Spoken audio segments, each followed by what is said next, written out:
Bismillahirrahmanirrahim. Assalamualaikum warahmatullahi wabarakatuh. Saya Haniatul Fidaiyah, NIM 202180106. Saya akan memberikan tanggapan terhadap pendidikan di era pandemi.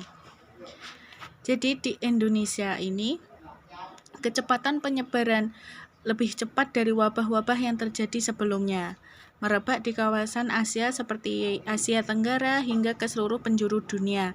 Tak luput negeri yang kita cintai, Indonesia, yang juga dikunjungi virus yang berbentuk bunga ini di awal tahun 2020.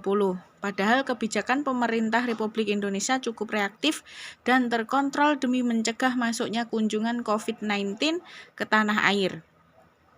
Jadi untuk kebijakan yang bermaksud berupa pemeriksaan ketat di tempat-tempat vital, masuknya manusia dan komoditas ke dalam negeri seperti bandar udara internasional dan pelabuhan internasional, berlanjut hingga pembatasan aktivitas warga negara terutama di daerah-daerah yang padat aktivitas manusia. Kebijakan yang sigap juga hadir di dunia pendidikan. Pembatasan kegiatan belajar mengajar secara tatap muka menuju kegiatan belajar mengajar secara daring atau belajar dari rumah. Melalui Peraturan Menteri Pendidikan, Kebudayaan dan Pendidikan Tinggi sejak tanggal 7 Agustus tahun 2020.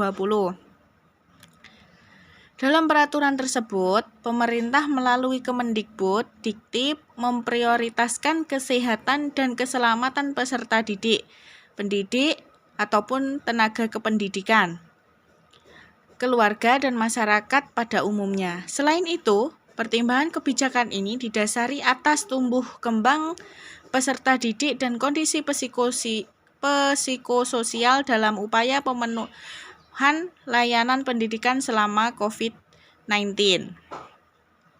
Terdapat banyak hal yang menjadi perhatian bersama, bukan hanya eksponen yang ada di sekolah, juga menjadi perhatian bagi keluarga peserta didik.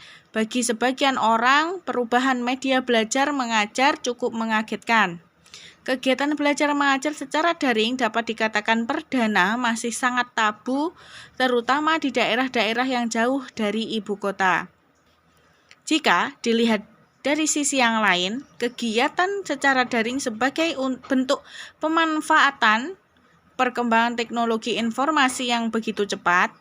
Pada sudut pandang ini terdapat kemajuan dalam dunia pendidikan.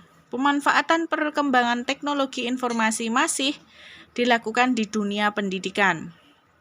Namun, menjadi tantangan bagi pendidik dan tenaga kependidikan serta orang tua peserta didik ataupun siswa, pendidik akan mengalami kesulitan dalam mengelola pembelajaran jarak jauh dan masih fokus dalam penuntasan kurikulum. Bagi orang tua siswa juga akan mengalami kesulitan mendampingi anak-anak ketika belajar dari rumah dengan faktor yang beraneka ragam, seperti keterbatasan orang tua dalam mendampingi siswa menerima pengetahuan-pengetahuan baru dari perkembangan keilmuan. Kesulitan lain juga hadir dari para orang tua yang memiliki keterbatasan waktu. Di era saat ini bukan hanya sang ayah yang bekerja, mayoritas ibu juga bekerja atau berwirausaha.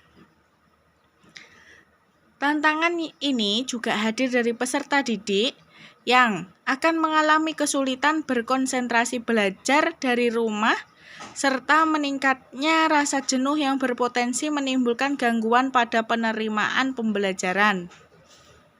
Tantangan yang dirasakan bersama pada dasarnya akan menjadi momok besar bagi dunia pendidikan ketika semua pihak berusaha mengupayakan yang terbaik.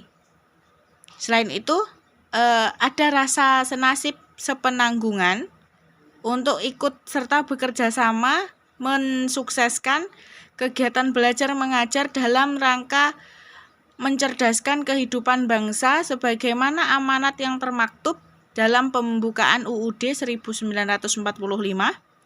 Selain itu, rasa senasib sepenanggungan juga menjadi bagian dari jati diri bangsa Indonesia dalam konsep gotong royong. Peran orang tua sangat dibutuhkan, bukan hanya sekedar mendampingi peserta didik saja. Pada diri orang tua terdapat kekuatan bagi anak-anaknya agar termotivasi, semangat dan haus akan ilmu pengetahuan. Mungkin cukup sekian dari saya. Apabila ada kata-kata yang salah, mohon maaf yang sebesar-besarnya. Wabillahi taufiq wal hidayah. Wassalamualaikum warahmatullahi wabarakatuh.